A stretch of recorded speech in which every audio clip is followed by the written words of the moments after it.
Finance Committee will come to order, and because of the number of people online, we already have a quorum now.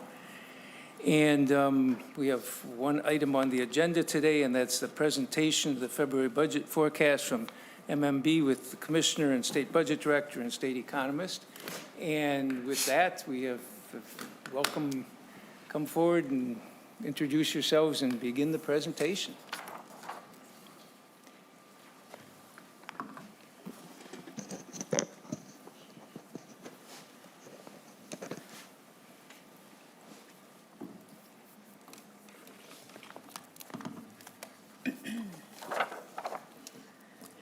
Good morning, Mr. Chair and members. My name is Erin Campbell. I'm the Commissioner at Minnesota Management and Budget. And with me are State Economist Dr. Anthony Becker and State Budget Director Anna Mingy. And today we'll present to you the February 2025 Budget and Economic Forecast. Minnesota is one of 13 states that show a 4-year window into our state's budgetary and economic outlook in our twice-yearly forecasts. We analyze a large amount of data to develop our forecasts, which represent the best financial projections that we can provide based on the information available when we provide them. In this forecast, we continue to refine our projections for the budget years FY 26-27, which will provide essential information policymakers can use to develop the biennial budget. We also update our projections for the planning years FY 28-29. Finally, I want to underscore that, like other states, we're closely monitoring unprecedented changes at the federal level, changes that are still very much in flux. We are still getting a sense of federal policy direction under the new administration, and there are many key details that we don't yet know, including the impact of any future congressional funding decisions. Those could have major implications for the national and state economy, as well as for Minnesota's budget outlook. After our presentation, we'll be happy to take your questions. For the budget biennium FY 26-27, the overall picture is largely unchanged from what we presented in November, with the main difference being a widening gap between our forecast expenses and revenues. The projected balance at the end of FY 26-27 is now $456 million, or $160 million less than previous estimates. This means that there will likely be less money to carry over into FY 28-29, where we continue to forecast a deficit now just under $6 billion. A common theme that you'll pick up on today is that projections for both revenues and spending are higher, largely because of the impact of inflation. While individual income and sales tax revenues are a bit higher than previously estimated, those gains are offset by higher spending driven by growth in our two largest budget segments, education and healthcare. As I mentioned earlier, unknowns regarding federal policy changes and their impacts introduce considerable forecast risk, which Dr. Becker will say more about in a few minutes.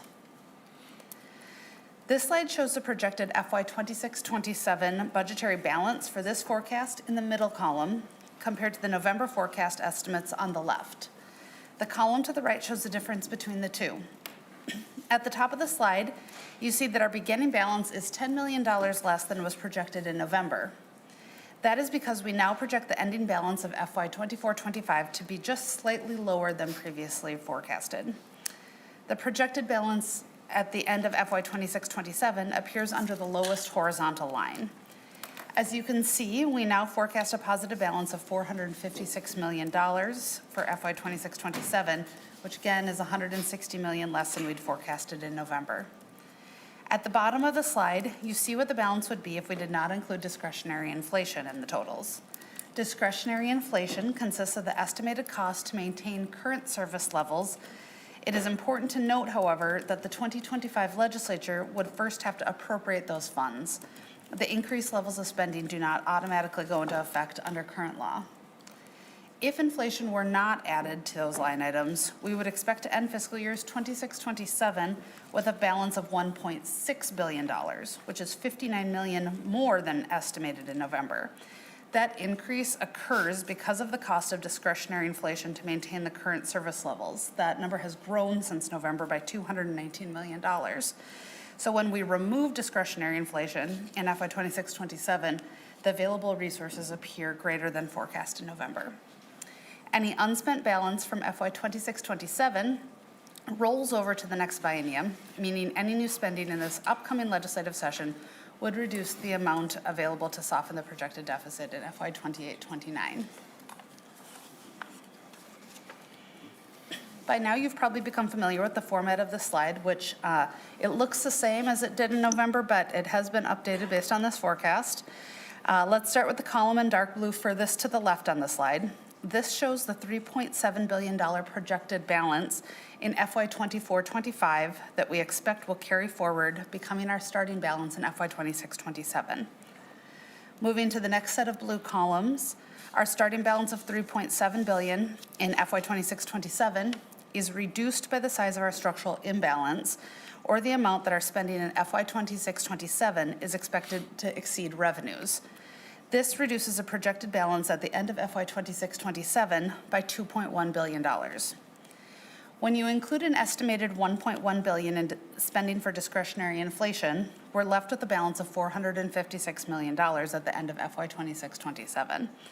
If left unspent, again, this balance carries over into fiscal years 28 and 29. Now let's look at what happens in the yellow columns on the right, representing FY 28-29. Again, we would project a starting balance of $456 million if, considering that's not unspent this year.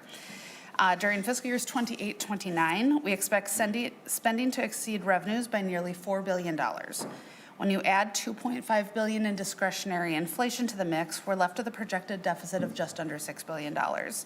That is about $845 million more than we had projected in November. Now, this number doesn't show up on the slide, but if we remove inflation from the estimates, we would show a projected deficit of $2.4 billion in FY 28-29, which is $393 million more than we had estimated in November. Constitutionally and statutorily, Minnesota is required to enact a balanced budget for the coming biennium, which in this case will be for FY 26-27, where we still estimate a small surplus. But as you can see, spending decisions made this legislative session will have impacts on the planning years where we do anticipate significant challenges. On top of that, changes underway at the federal level could significantly impact the outlook that we are presenting here today, including how much we ultimately have to work with from a budgetary perspective. With that, I'd like to invite State Economist Dr. Becker to cover our economic and budget outlook. Thank you, Commissioner Campbell. Senator Marty, Chair Marty, and Senators, thank you for this opportunity. I'm going to start with a review of the U.S. economic outlook, highlighting the significant changes since our November forecast, move next to Minnesota's economy, review the forecast risks, and review our revenue forecast for the next biennia. Since Minnesota's budget and economic forecast was prepared last November, the outlook for U.S. economic growth has seen an upward revision for 2025, but slightly lower growth is now forecasted for 2026 through 29. We've also seen significant upward revisions in the forecasts for inflation in both 2025 and 26 in all the major price indices.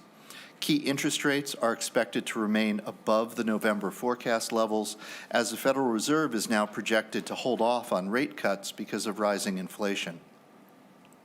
Minnesota's economy is predicted to remain strong in the near term, with a continued tight labor market, low unemployment, and rising real wages. At both the national and state levels, there is significant uncertainty surrounding trade, fiscal, and immigration policies. These uncertainties contribute to substantial downside risks through all the years of the forecast.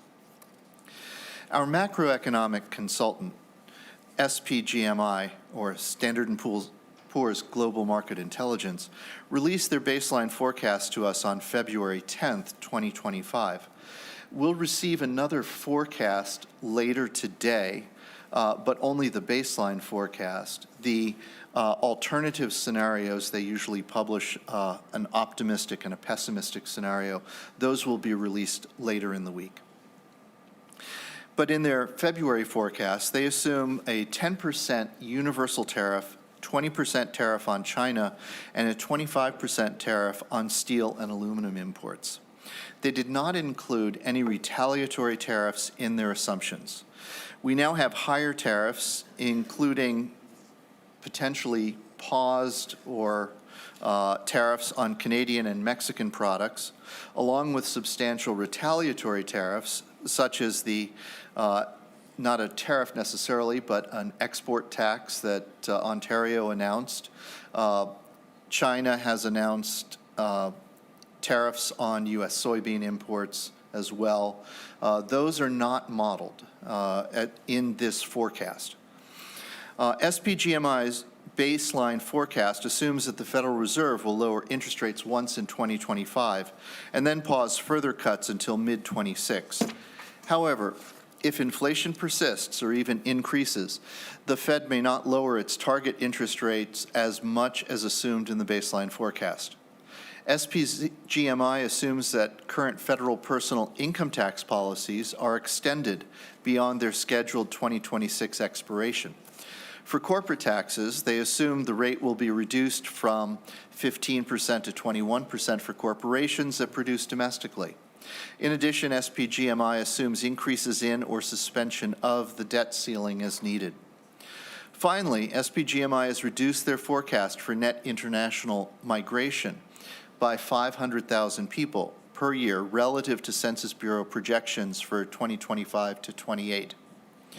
Please also understand that in addition to the recent tariffs I've mentioned, the forecast assumptions do not incorporate any effects of federal worker terminations, contract suspensions, or interruptions in federal payments. In the first chart, we show the SPGMI forecast for annual growth in real GDP. The Bureau of Economic Analysis, or BEA, now estimates that real GDP grew at an annual rate of 2.3% in the fourth quarter of 2024, substantially faster than than SPGMI had forecasted in November. SPGMI now predicts that some of that momentum will carry into 2025. As a result, the forecast for 2025's GDP growth is now 0.3 percentage points higher than it was in November. The February 2025 baseline forecast assumes that the administration's trade and immigration policies all contribute to higher inflation in 2025 and 26. As a result, interest rates are forecast to remain higher for longer than previously. Higher borrowing costs and a stronger U.S. dollar are expected to constrain growth by reducing private investment, net exports, and some forms of household consumption. Consequently, SPGMI's forecast for real GDP growth has been revised downward in each year from 2026 through 29. This chart shows SPGMI's forecast of annual inflation rate as measured by the Consumer Price Index. The U.S. inflation rate is measured by both CPI and the Federal Reserve's preferred measure, the Core Personal Consumption Expenditure Index, or Core PCE, are forecast to rise in 2025. The CPI in January was 3% higher than 1 year earlier. Also in January, year-over-year core PCE inflation was 2.6%. Progress on lowering core PCE inflation has stalled since June, when it was also at 2.6% annual rate. The current baseline forecast depends on the Federal Reserve's ability to further curb inflation. SPGMI projects CPI inflation will remain elevated at an annual rate of about 3% through 2026, falling closer to 2% for 2027 through 29. Core PCE inflation is forecast to also remain elevated through 2026 before falling to the Federal Reserve's 2.0% target in 2027 through 29. In this chart, we show the federal funds rate and the 30-year fixed mortgage rates. SPGMI now predicts only one rate cut in 2025, with further rate cuts paused until mid-2026. In November, they had projected multiple rate reductions over the next 2 years. The federal funds rate and other interest rates, like the 30-year fixed mortgage rate, are closely but not perfectly related. When the Federal Reserve raises the federal funds rate, it puts upward pressure on mortgage rates by increasing banks' borrowing costs. Mortgage rates and other long-term rates also respond to lenders' inflation expectations. In this forecast, because of a higher federal funds rate and higher inflation expectations, SPGMI forecasts the 30-year fixed mortgage rate will remain above 6% into 2027. If inflation rises above the forecasted levels, the Federal Reserve may act less aggressively in lowering interest rates than assumed in the baseline forecast. Higher interest rates would tend to reduce private investment and some forms of consumer spending, dampening GDP growth. Turning now to the Minnesota outlook. A crucial variable influencing Minnesota's individual income tax liability is total wage and salary income. As employers face increased competition to fill open positions and businesses make investments in technologies that enhance productivity, wage and salary income per worker, or average wage income, is expected to continue to increase. While our estimates for wage growth in 24 and 25 are little changed since November, our forecast for wage and salary disbursements in 2026 is 1.2 percentage points higher than in November, resulting from higher inflation in 2025. The demographic reality of Minnesota's baby boomers aging out of the workforce and the assumed limits on international immigration, coupled with the state's already high labor force participation rate, will continue to limit employers' ability to add jobs. The state's labor market has cooled somewhat from the record low unemployment rates and record high job vacancy rates that we experienced over the past 3 years. The unemployment rate in Minnesota remains low at 3.3%, 0.8 percentage points below the December U.S. rate. Although the unemployment rate has increased slightly over the past year, this is still a low unemployment rate compared to our history. And Minnesota still has a tight labor market, with 16 job openings available for every 10 unemployed workers in the state. I'd now like to forecast some of the risks to this forecast. First, SPGMI's February outlook does not fully incorporate potential tariffs or trade policy uncertainties. Tariffs have the potential to cause additional inflation, which would likely trigger a response from the Federal Reserve in the form of higher interest rates or delayed lowering of rates. These higher rates would tend to suppress private investment, both residential and non-residential, and consumers' purchases of big-ticket items such as motor vehicles and some durable goods. Further policy uncertainty can cause businesses and consumers to be less willing to take on debt, which could also reduce investment and consumption. Second, policy changes and uncertainties at the federal level introduce important forecast risks. The projection for federal government employment has changed considerably in recent weeks, but is not yet accounted for in this forecast. The spillover effects of federal spending pauses and contract terminations are also not accounted for in this forecast. Third, SPGMI assumes suspension or raising of the debt ceiling, extension of the provisions of the 2017 Tax Act, a reduction of the corporate tax rate, some exclusion of overtime and tip income, and no reductions to Social Security or Medicare. Deviations from these assumptions could lead to economic outcomes that differ substantially from SPGMI's baseline forecast. Fourth, the current baseline forecast depends on the Federal Reserve's ability to further reduce annual inflation rate to their 2.0% target. If inflation persists above the target level, the Federal Reserve may delay interest rate reductions compared to what is assumed in the baseline forecast. As I've already mentioned, higher interest rates would tend to suppress GDP growth. In addition, the possible effects of proposed tariffs and immigration policies could put upward pressure on prices, threatening the forecasted monetary policy path. And higher federal deficits and national debt could weigh negatively on economic growth in the long term.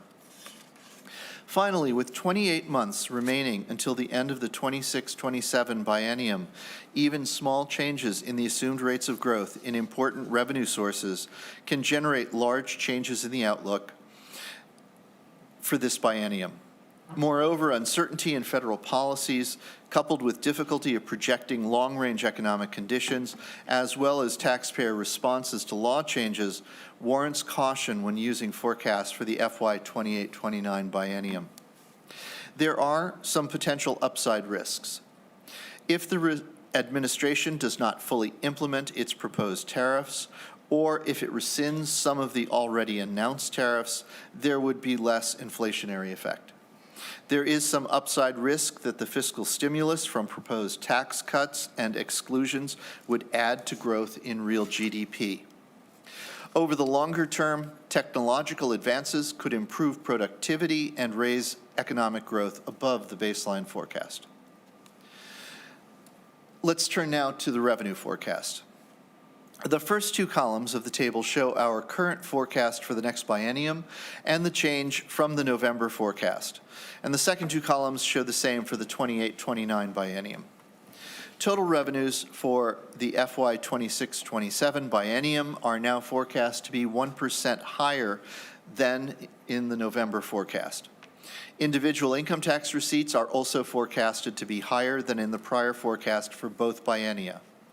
We know now that the tax liability for tax year 2023, which is the base year for this forecast, is slightly higher than we had estimated in November, raising the starting point for this income tax forecast. Beyond FY25, three primary factors are driving the individual income tax forecast. These are a higher forecast for wage and salary disbursements that I showed earlier, a higher forecast for capital gains realizations and interest income, and a lower forecast for non-farm business income.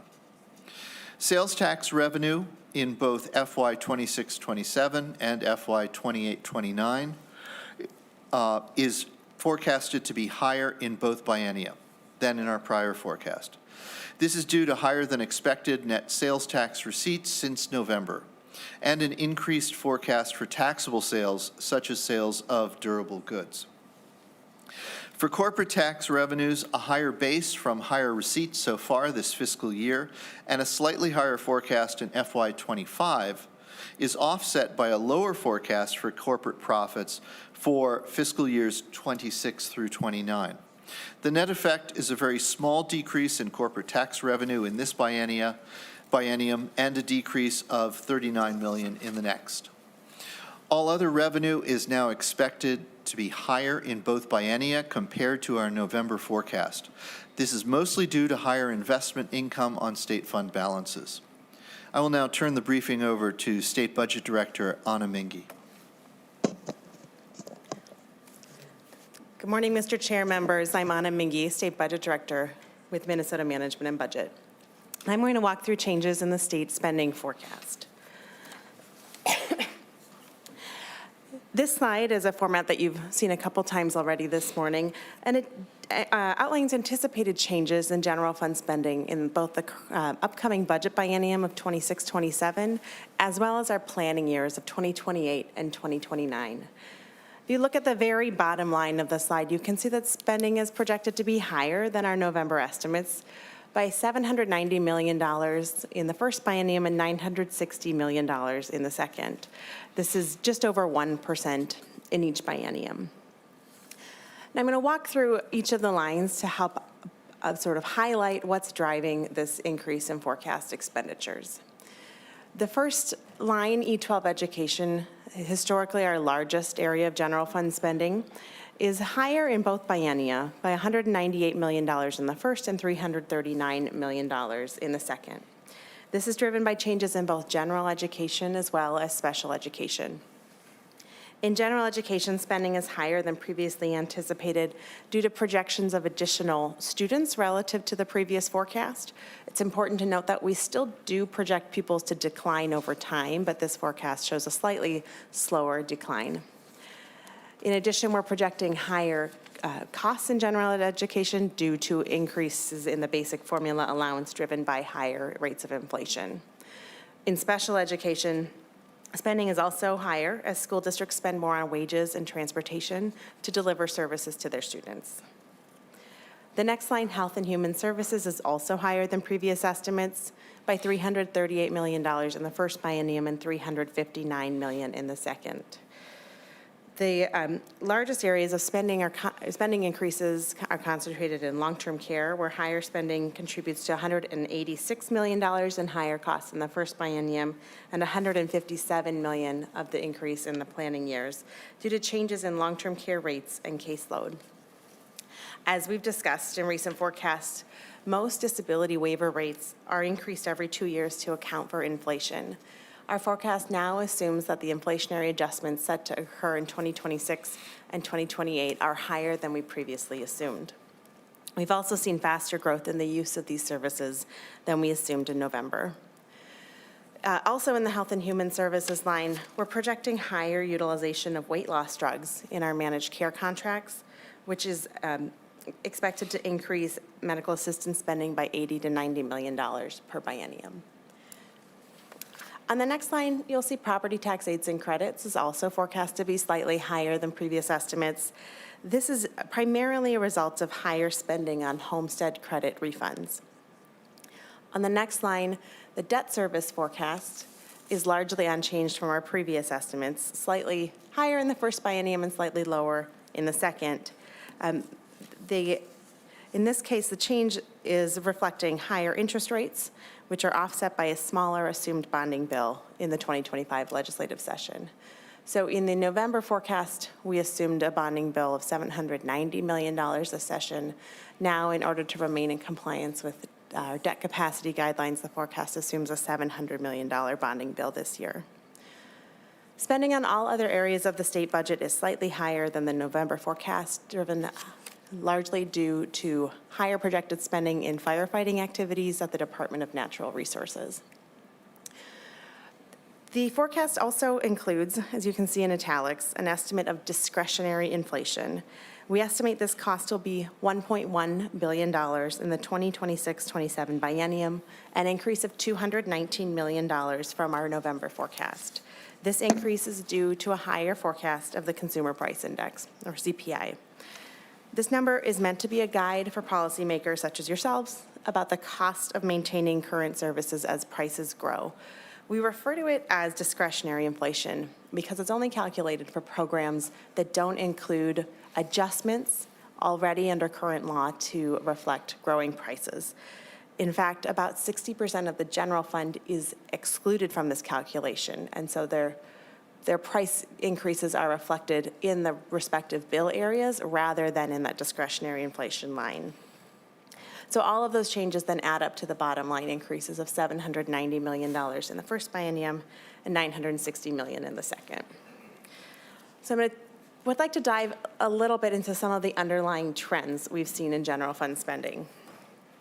This slide shows state general fund spending from our most recent actual year, which is 2024, through our forecast horizon of 2029. And we've split this into three main categories of spending. E-12 education, our historically largest area of spending, Health and Human Services, and then all other areas, including our discretionary inflation estimate. Typically, education and HHS have been the largest areas of state spending, and in the budget years, for example, they are estimated to make up about 3/4 of general fund spending. You may notice that pretty steep decline in the light blue line, the all other line, from 2024 to 2026, and this really reflects the end of the significant one-time spending that was enacted in the 2023 legislative session. Those were concentrated in other bill areas such as capital investment and housing, for example. However, that's not the most important takeaway from this chart.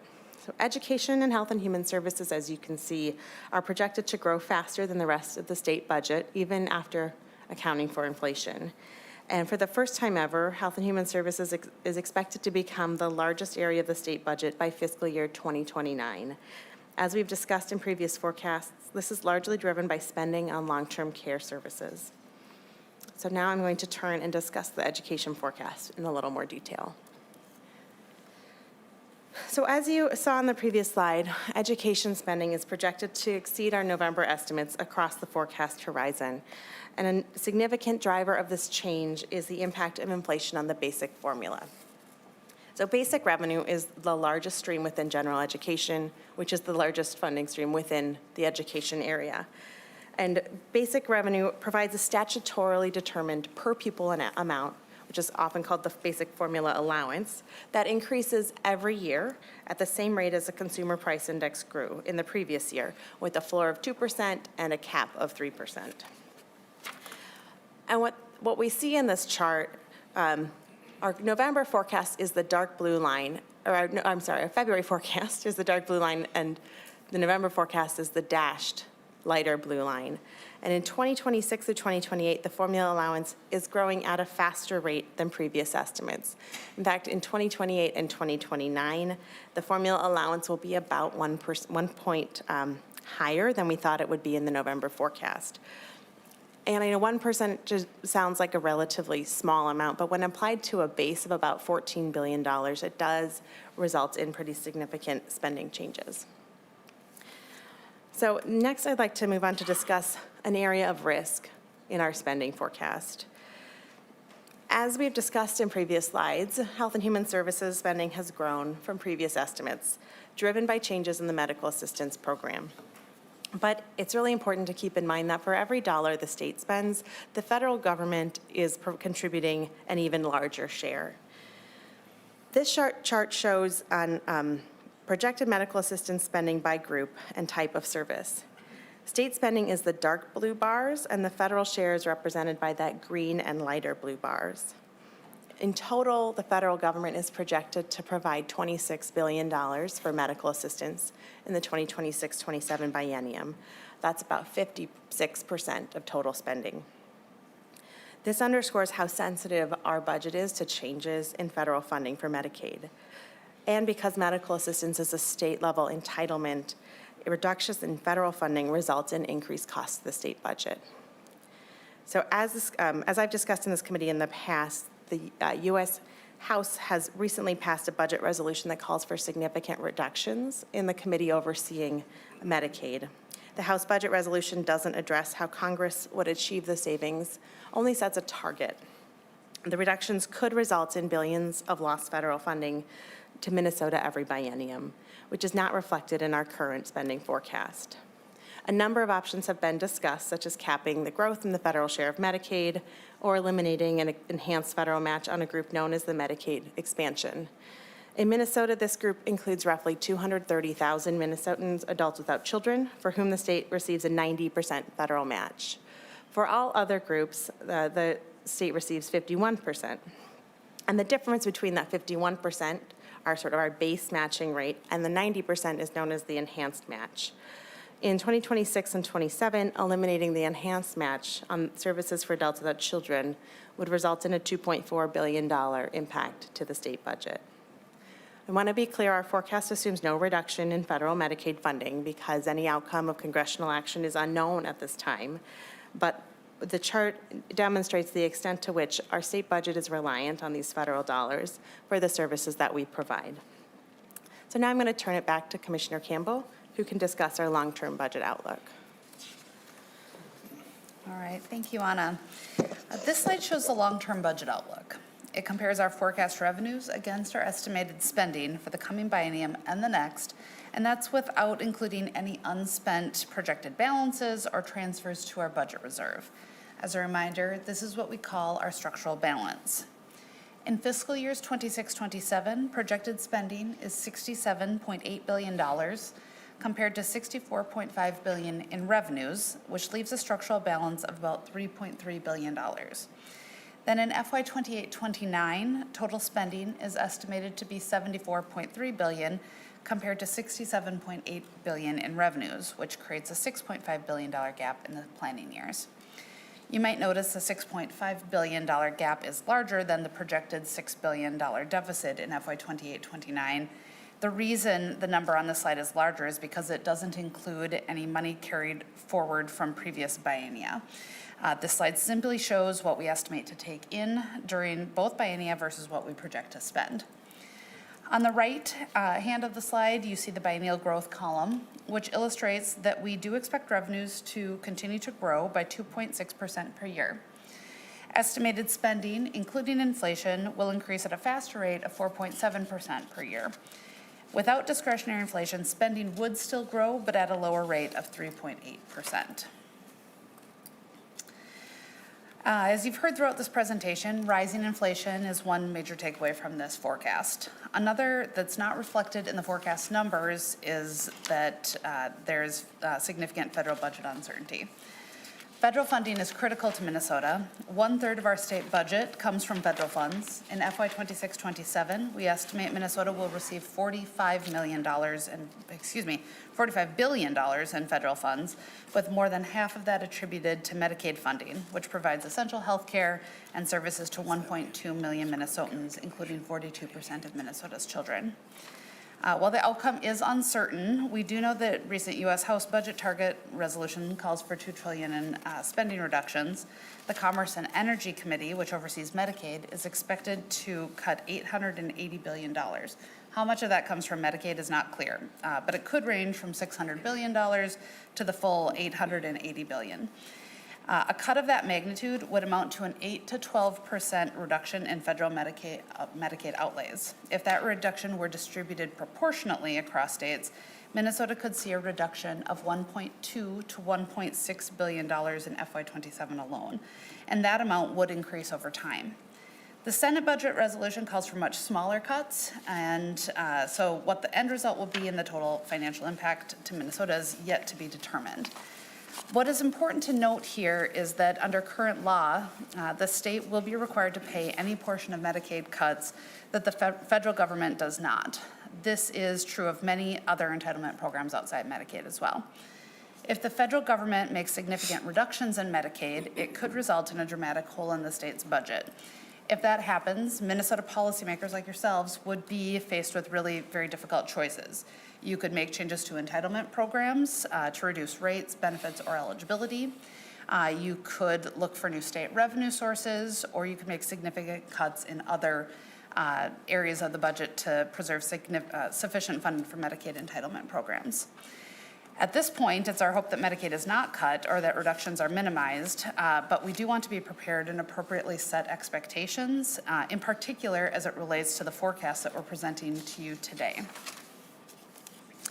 So today we've discussed the budget outlook and the uncertainty associated with federal funding and policy shifts. In the weeks and months ahead, we will be working together to decide how to account for the potential impacts of federal actions and the growing projected deficit in the planning years.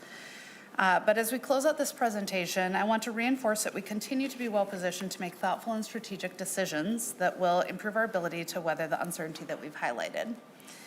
As a starting point, we have the benefit of a strong foundation of fiscal planning in Minnesota. The last several forecasts have reflected positive balances in the budget biennia, in part because policymakers had the foresight to leave considerable resources on the bottom line over the last several years. We've got that 4-year budget and economic forecast. That long-term window provides information to policymakers to help them understand where anticipated spending and spending and revenues do not align, giving time to understand risks and identify solutions.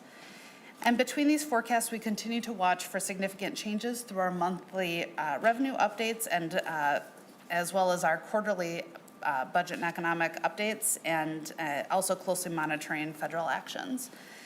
And our nation-leading budget reserve policy means that our reserves are fully funded.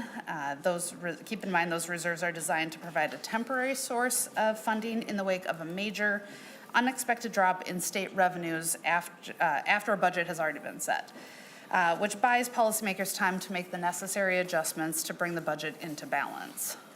While we don't expect that we would need to tap into those reserves, it's a welcome safety net given potential uncertainty. It is more important than ever that policymakers make careful decisions and give careful consideration to the factors driving revenues and spending today, along with anticipated federal funding and policy shifts. We need to do that in order to shape a state budget that will not only meet Minnesota's needs in the coming biennium, but also set us up for for success in the years to come. And with that, we're happy to take questions. Thank you, Commissioner and team there. One slide that I think might be helpful to add to your deck for the future. Your 4th slide is very helpful, the one that shows the forecast horizon. That's the one. It's very helpful, but I think it would also be helpful if you had one without the discretionary inflation and showing the almost 4 billion that would be there without it, because as legislature puts together a budget and makes determinations on what to spend, Obviously, that's discretionary, and in effect, as we're putting together a budget, we're not talking about, we're going to spend some, in other words, the discretion is what's going into the budget. So I think it would be helpful to have the exact same slide without showing the inflation in the 4-year period, the discretionary portion of it, because that's what, in effect, the legislature is working on. That's the $2.4 billion problem we're going to face. But just a suggestion for future presentations. Yeah, thank you, Chair Marty. We can mock that up. Questions from the committee. Senator Draheim. Thank you, Chair Marty, and thank you all three of you for your presentation. I just had a question on, I got to get my, I think it's 18, page 18 of the slide deck. And can we just unpack a little bit that annualized growth percentage, you know, for the total forecast spending?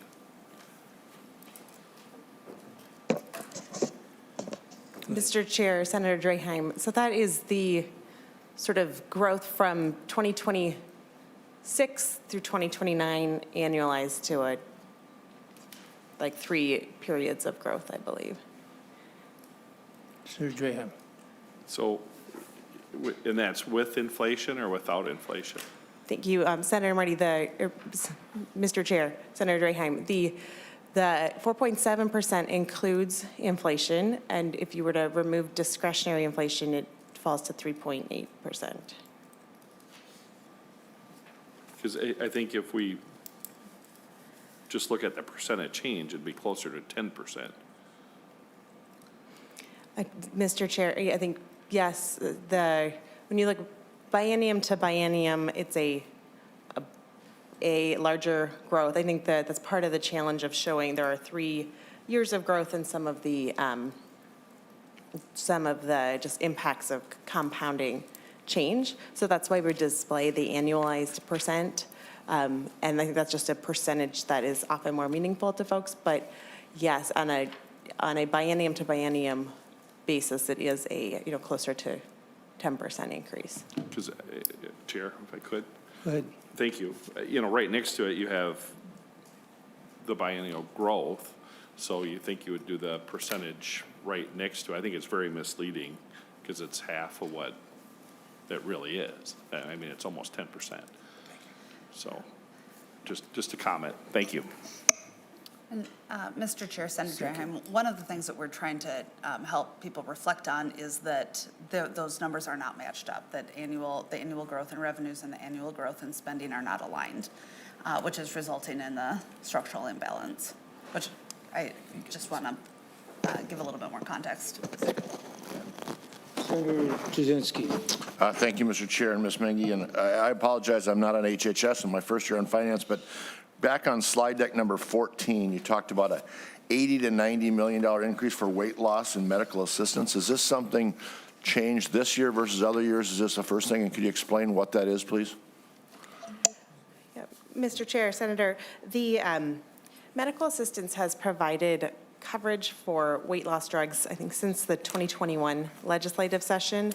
However, at the time this change passed, there was only one weight loss drug covered or approved by the FDA. Since that time, the number of drugs the number of drugs approved for weight loss treatment by the FDA has increased significantly. And because of Medicaid rules, the state, a state is required to cover the entire class of drugs.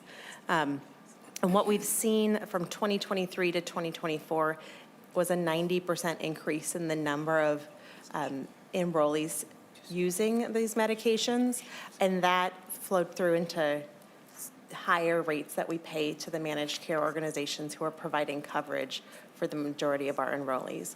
So sort of in short, not a law change since the previous forecast, but what has changed is the available drugs, our use of those drugs, and then what we need to pay to our managed care companies to make sure that their rates are actuarially sound. Mr. Chair, and thank you, Ms. McGinnis. So are we talking like Ozempic or something like that? That's what's going on now? Yep, that's right. Mr. Chair, Senator, that's Ozempic and the similar like GLP-1 class of drugs.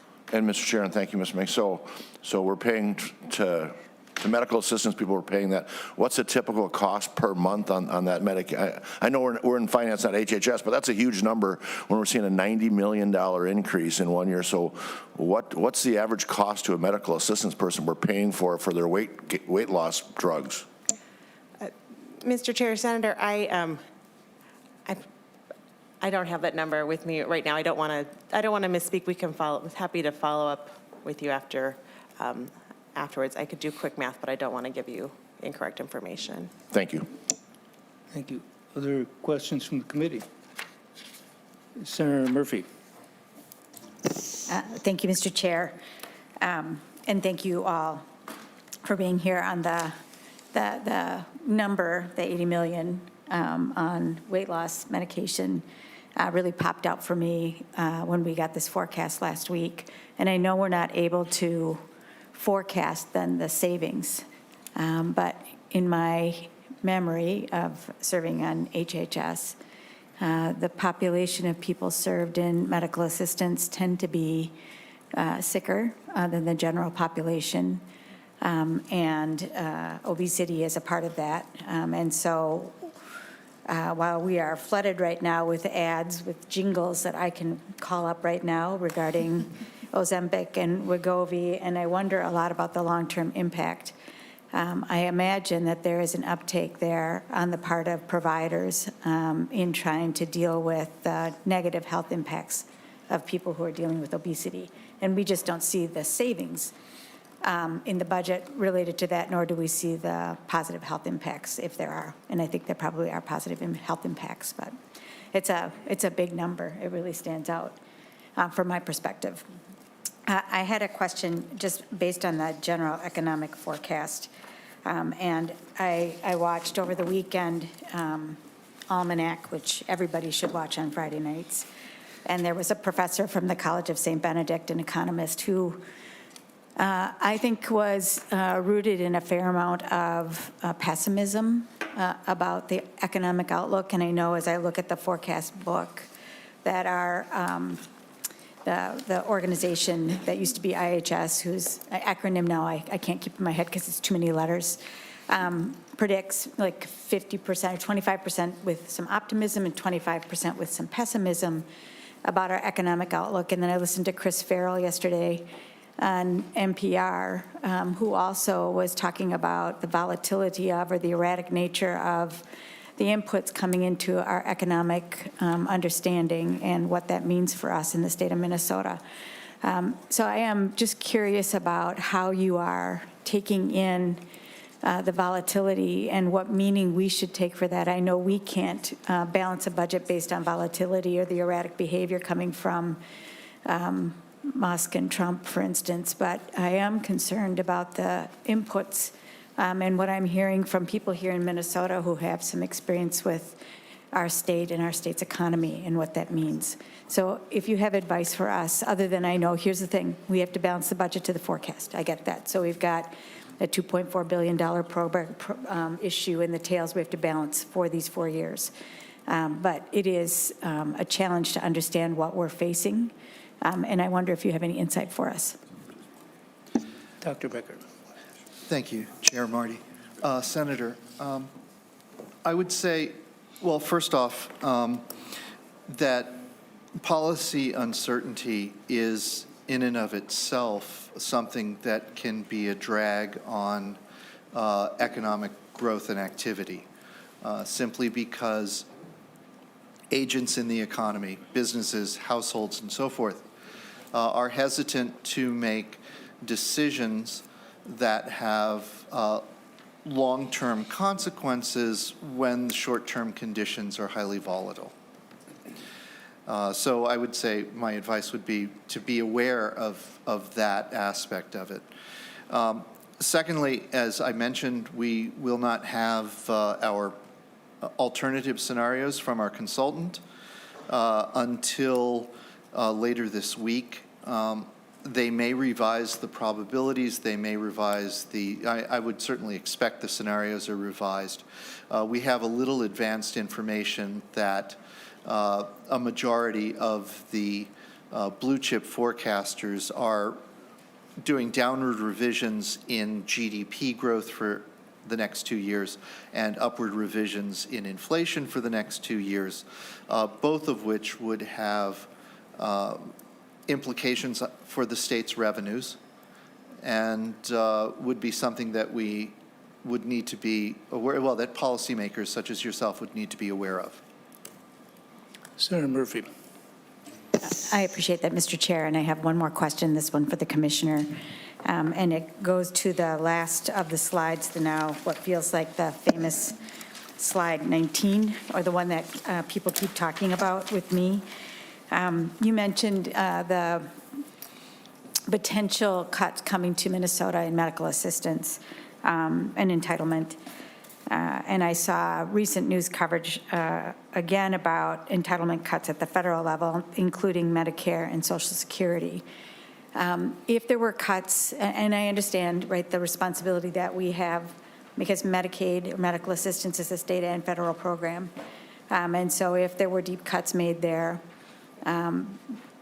yet this year while we're in session or in the summertime or the fall, it could have impact on the state's budget and the program from which people are getting their health care, long-term care, disability care, et cetera.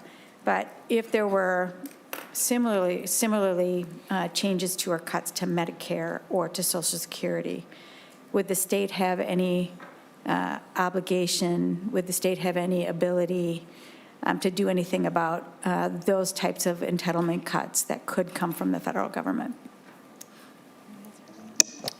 Ms. Mengy. Mr. Chair, Senator Murphy, I think there is a lot of interaction between state and federal entitlement programs, and I think the answer largely depends on the nature of the changes.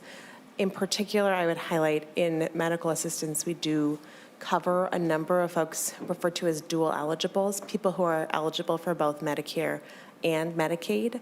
And so if there were Medicare changes that resulted in like a change in how much the federal government paid as a share of that, of the cost of the care for these individuals, that's something that could potentially impact our budget. And I think the impacts on Social Security, there may be some, they're probably less immediately direct, but things like disability determinations conducted sort of by the Social Security Administration do also impact state programs. Ms. Mengy, on that point, Social Security disability, I've been hearing, I mean, I know there's very long backlog over the years for people to qualify for that.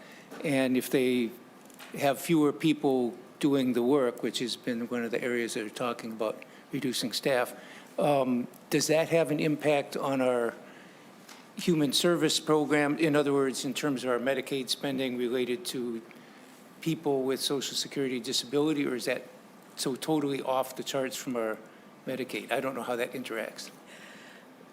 Mr. Chair, I think there is a relationship, but I think there are some timing factors, and I'd want to bring in the Department of Human Services to make sure they can get you some of the nuance there. Be curious. Okay. Thank you. Other questions from the committee? Senator Mohammed, then Senator Pratt. Thank you, and thank you for the presentation. My question is, on your presentation, you noted that this accounts for some of the tariffs, but not all. And my question is, do you have sort of any idea what the impact will be like if per se, the federal administration goes through with all of the tariffs that they're sort of threatening the public with? Mr. Chair, I can start and then hand it over to Dr. Becker.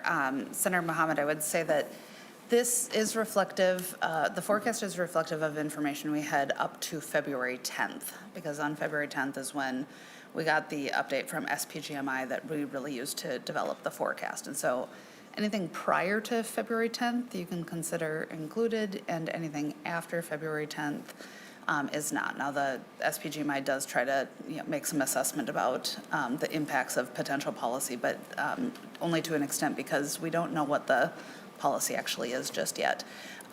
So let me turn it over to Dr. Becker to answer the rest of that question. Thank you. Mr. Chair, Senator. I would say that at this point, we lack real clarity on what tariffs will be imposed, what tariffs will be further delayed, and also, and very importantly, what sort of countervailing or retaliatory measures will our trading partners take. I will say that in our next update for revenues, we'll also publish an updated economic outlook, so on April 10th. And that would probably, at that point, we would hope to have more clarity, as would our consultant, SPGMI, at that point. Senator Mohammed. Thank you. And I think this is, my other question is, there's been sort of this conversation in the public, I think certainly around here, around the possibility of there being a recession. And I think the president was asked this weekend and sort of didn't say, how do we sort of think about what it means for us to balance the budget if we are what it seems like we're headed towards a recession, Commissioner?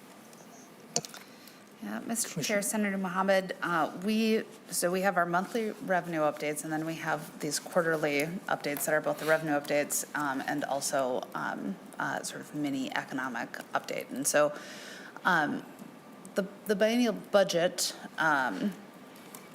we're creating a biennial budget based on the forecast, which is the information that we have now in front of us. I think that if we began to see something in the quarterly economic revenue and economic updates, or if there was federal action and there was like a discrete number that we understood that we had to solve for in a certain period of time, legislative leaders, I think, would discuss sort of what the timeline for resolution to that would be, what that might look like, when we need to do it, all of those sort of things. And so I think anything outside of what's in the forecast and the timeline for biennial budget becomes something that we have to adjust for at a later date. And I think it really depends on how quickly some of those changes are taking effect, how quickly we can come up with resolutions to those things.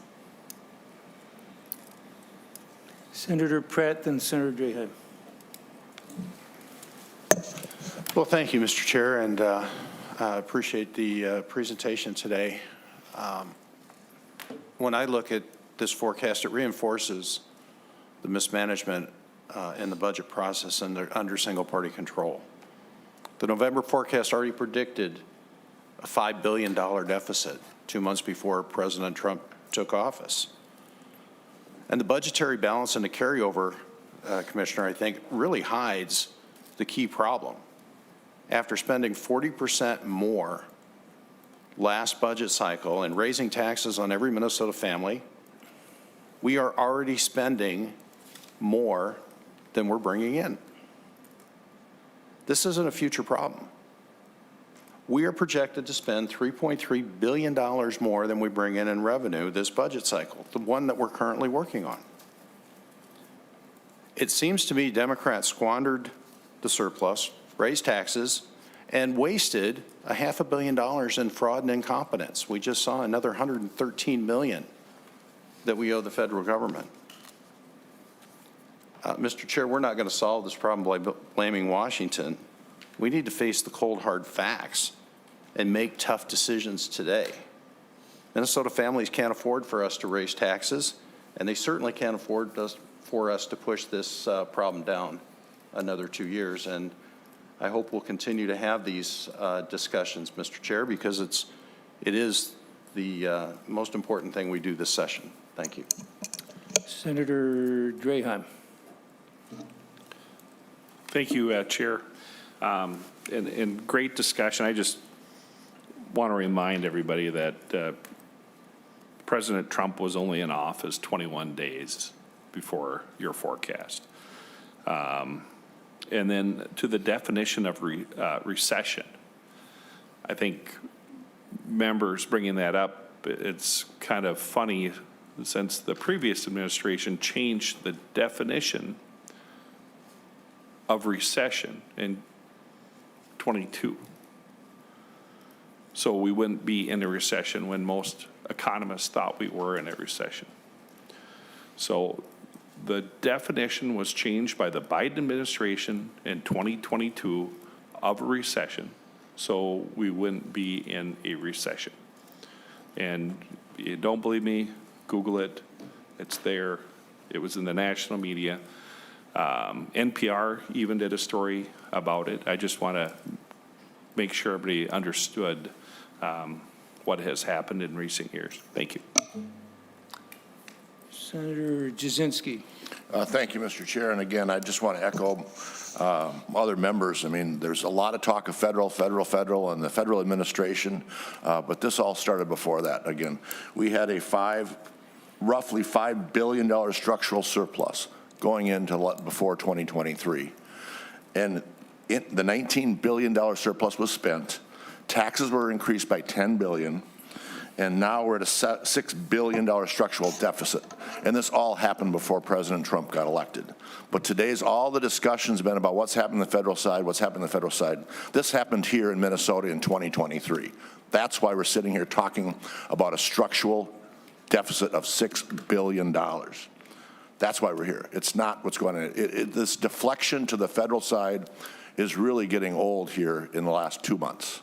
This was done in 2023 under one-party control that spent a $19 billion surplus and increased taxes by $10 billion, a 40% growth in state government.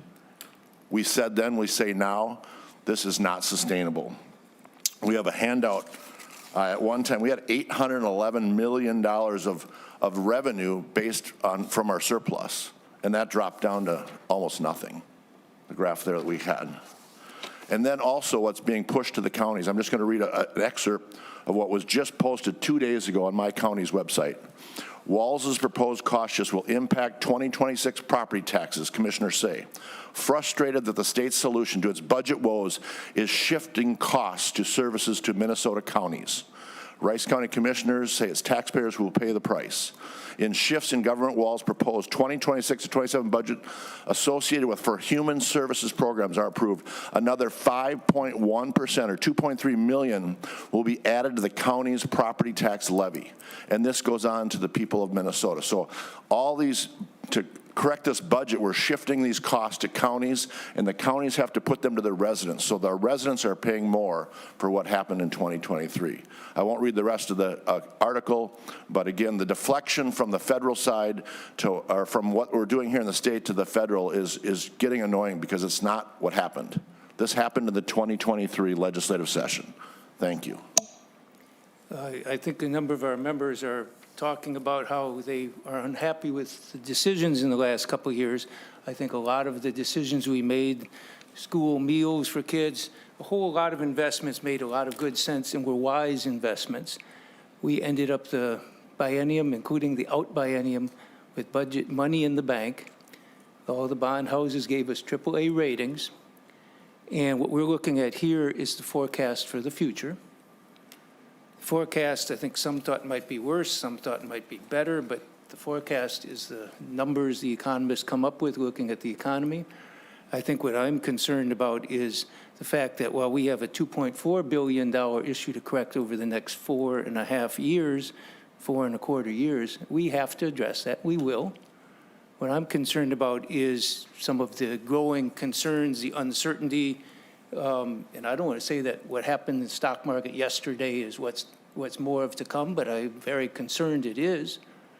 If you look at huge numbers of layoffs, you look at tariffs on again, off again, partly on again, partly off again.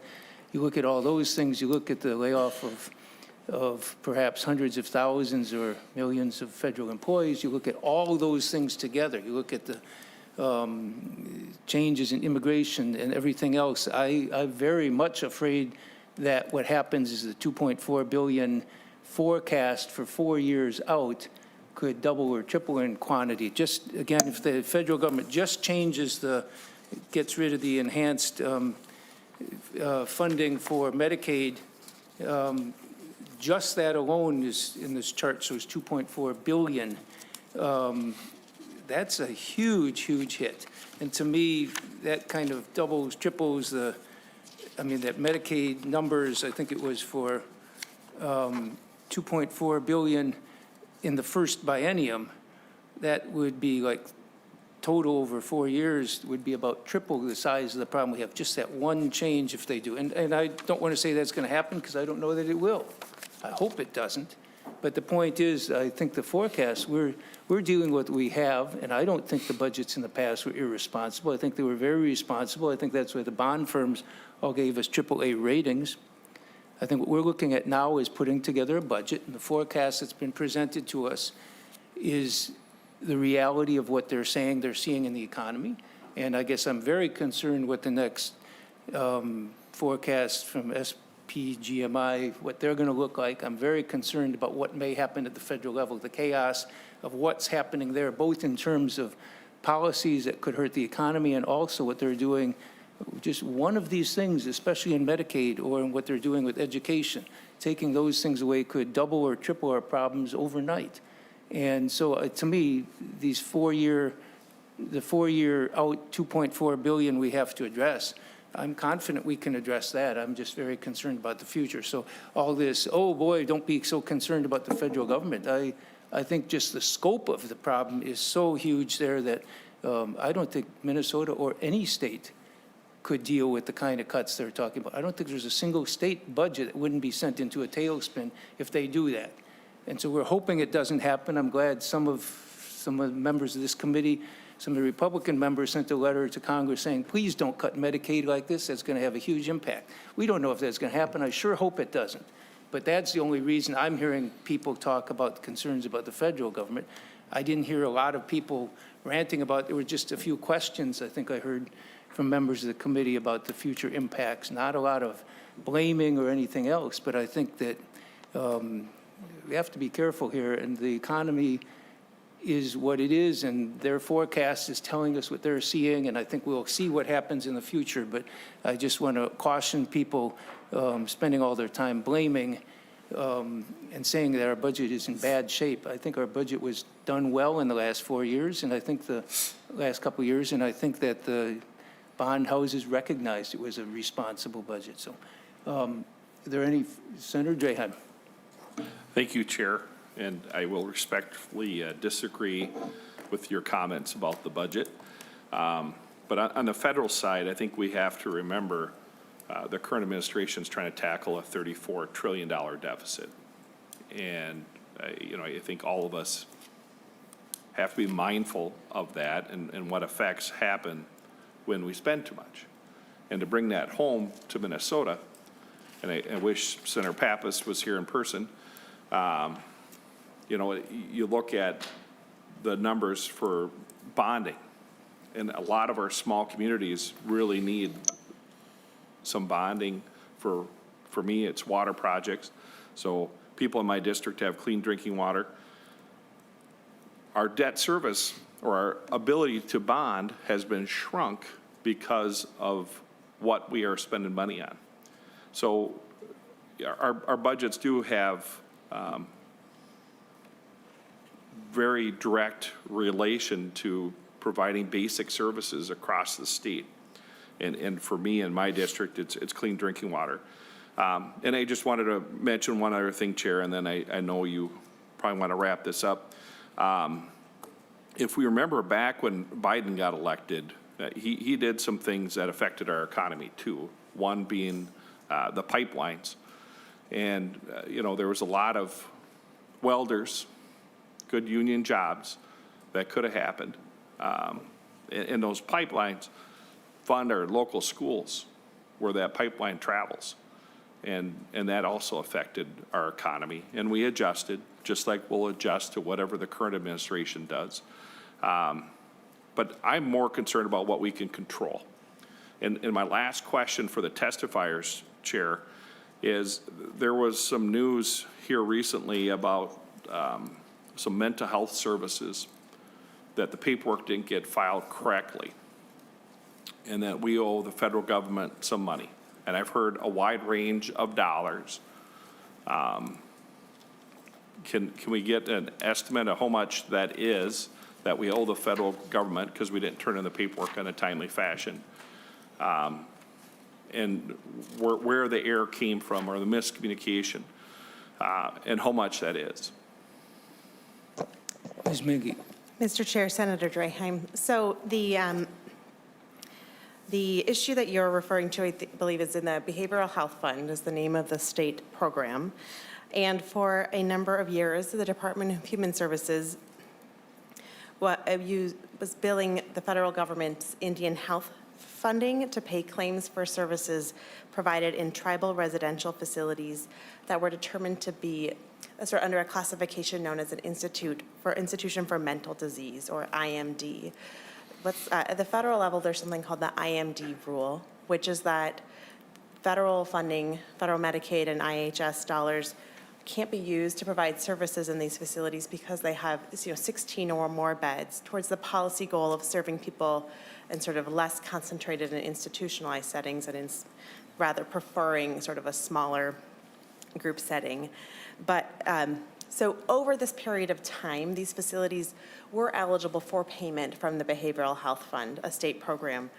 The issue at play here is that the state billed it to the federal government when actually over these past years, we should have been paying it from the general fund. So this forecast reflects this $113 million repayment to the federal government and costs to the general fund to true up that for the past several years, we were billing the federal government rather than spending the general fund dollars. So the services that were provided were eligible services, eligible for payment. It's a funding source issue. Chair? Senator Draheim. So the error, where does the error, the $113 million error come from then? Is that from which agency, I guess, that didn't read the statute, the grant, whatever it was from the federal government that cost us this $113 million? Mr. Chair, Senator Draheim, this is from the Department of Human Services, but I do want to emphasize that this is a cost that the general fund would have paid. It's just we should have been paying it in past years, and now instead we're paying it all in 2025. And so instead of we're paying the federal government because they did, because we billed the federal government in historic years rather than paying for it out of the general fund. I thank you, Senator Chair. Draheim. I understand that, but so DHS informed this MMB to bill the feds to ask for reimbursement, or how does that metric work? Ms. Mingy. Mr. Chair, Senator Draheim, the billing is done at the Department of Human Services. There's a complex billing system. Thank you. Senator Murphy. Thanks, Mr. Chair. I appreciate you giving me one more moment, and I know we need to wrap up. And it is obvious that there are differing perspectives about past action. I haven't spent much time talking about the proposals in 23 and 24 from my Republican colleagues, including $4.2 billion in tax cuts and $8-some billion in rebates. And had those become law, we would be in a deficit now. I don't know how much it is going to help us to go back and forth in the past, although I know it is a part of how we do our work together because we're articulating a vision that's built on action. So we will, I'm sure, continue the back and forth about what happened in 22, what happened in 23 and 24. And I think we have to continue to train our eye on what's coming. And we are talking, I will continue to talk about my concerns about what is coming from Washington, not only because it is future-oriented, but because things are happening now. There was another action taken yesterday regarding food and food support. It's $1 billion across the country, and for Minnesota, I understand it is $18 million lost for schools and food banks and agriculture for farmers.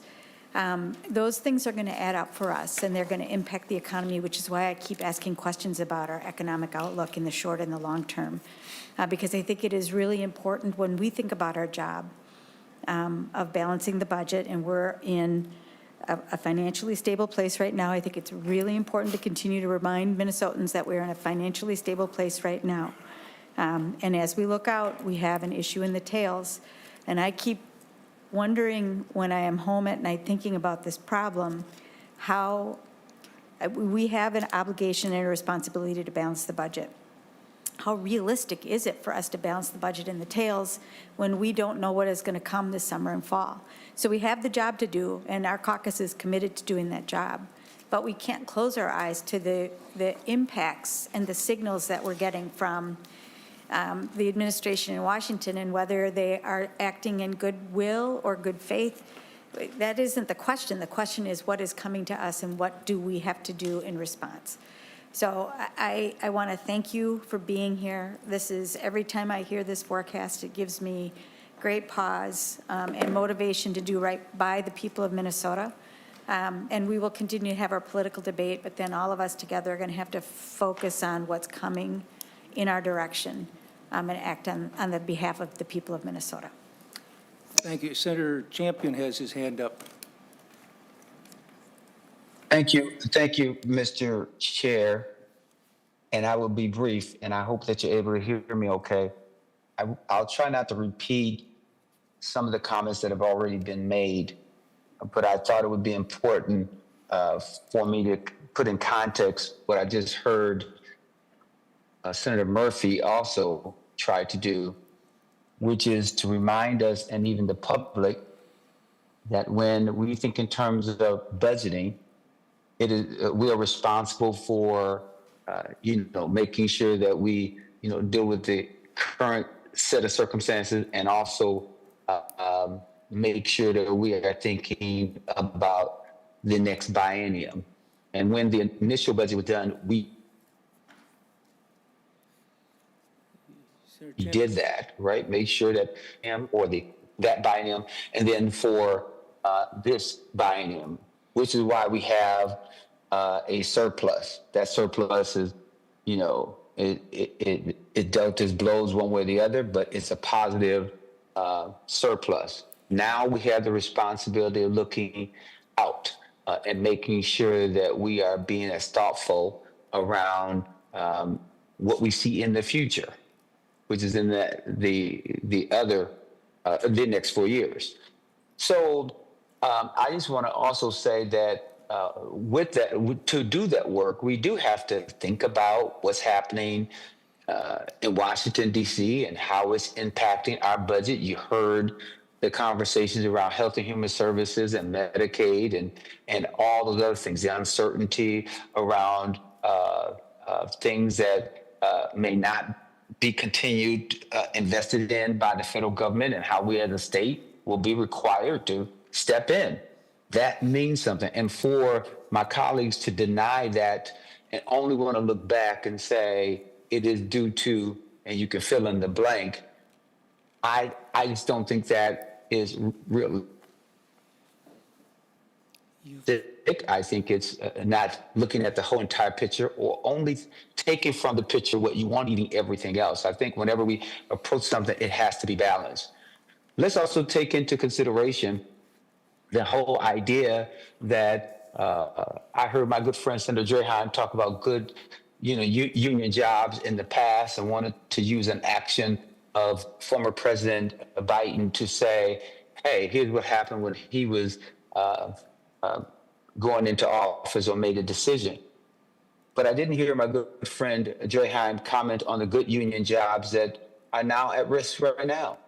Different people being let go without notices, and how we as Minnesotans are going to have to think about how do we engage those federal workers in order to make sure that they have the support they need in order to go forward, whether that's training, whether that's whatever, you can fill in the blank.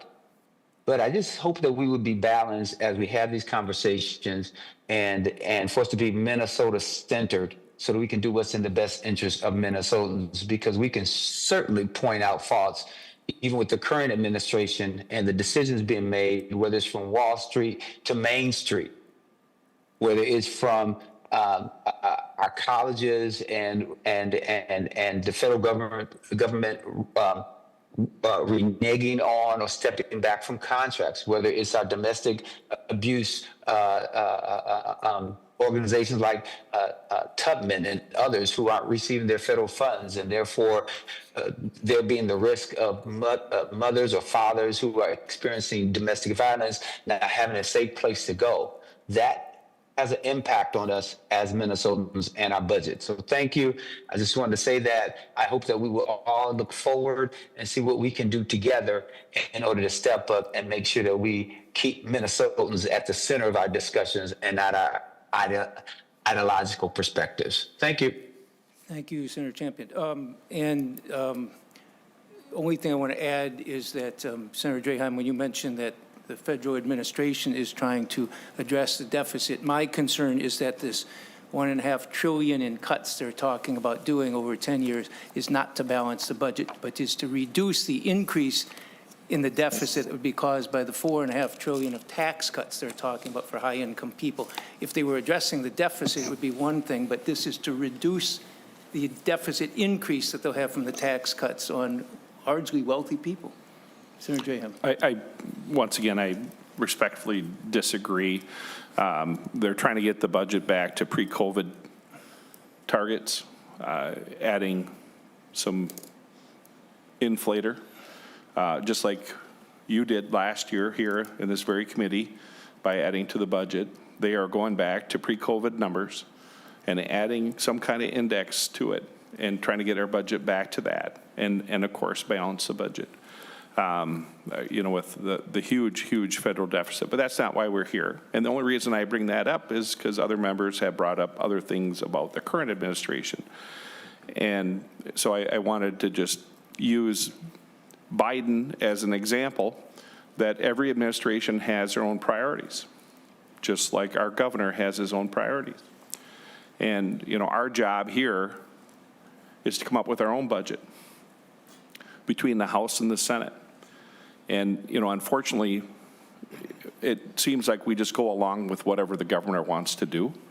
And I think that is part of our problem, why we have this $6 billion deficit. Senator Draheim, I was not disagreeing with you on the fact that presidents have their choice of how to do something and why he wants to cut this $1.5 trillion largely out of human services and healthcare and so on. The point is that their plans for tax cuts, they're asking for this money to reduce the deficit growth that's going to come from the tax cuts. My only point is you're saying they want to do it to do such and such to get back to pre-COVID something. It's fine, but they're not doing it to save money. They're doing it to reduce the deficit. They're doing it to reduce the growth in the deficit from the tax cuts they're proposing, because they are proposing far larger tax cuts on high-income folks than they're talking about the cuts in human services. We're going to end, but I'll let Senator Pratt go. Thank you, Mr. Chair. And just a couple of comments on some of what I've heard. We talk about the surplus that we have. The presentation today shows us that surplus is spent. Before we take any action this budget cycle, this session, that surplus is spent. And to say that we have a stable budget when we're facing a $3.3 billion structural surplus, I think, is misleading Minnesotans. We can have all the political discussions we want. My objective here today is that the majority will have the same sense of urgency that the Republicans have in addressing this problem. Because as Senator Jasinski said, this is an unsustainable situation. The governor has proposed balancing the state budget on the backs of counties and school districts. And that's why I said earlier, we need to make tough decisions now, and we need to face the cold, hard facts that are in front of us. Because, Mr. Chair, that surplus is spent. Thank you. And I'll just close by saying that we do have money in the bank at the end of the next biennium, the biennium we're setting the budget for. There is money in the bank by the forecast. Senator Champion, if you really need to, you got half a minute. I don't really need to. I think that you already said exactly what I was going to say, and to suggest that the money spent, we make the decisions around spending, and it's interesting that all the discussions come back to the governor as opposed to the responsibilities of the legislature. We think for ourselves, we talk for ourselves, and we have our own individual actions. So we are a separate branch and body, and we will function accordingly. So when folks say that we'll have this political discussion, it seems to already be a political discussion because they want everything to go back to the governor. So thank you. Have a great day, and thank you for just the opportunity to say one last thing. Thank you, and thank you, Dr. Becker. Thank you, Commissioner Campbell. Thank you, Budget Director Mingy, for being here and for your presentation. With that, this meeting is adjourned.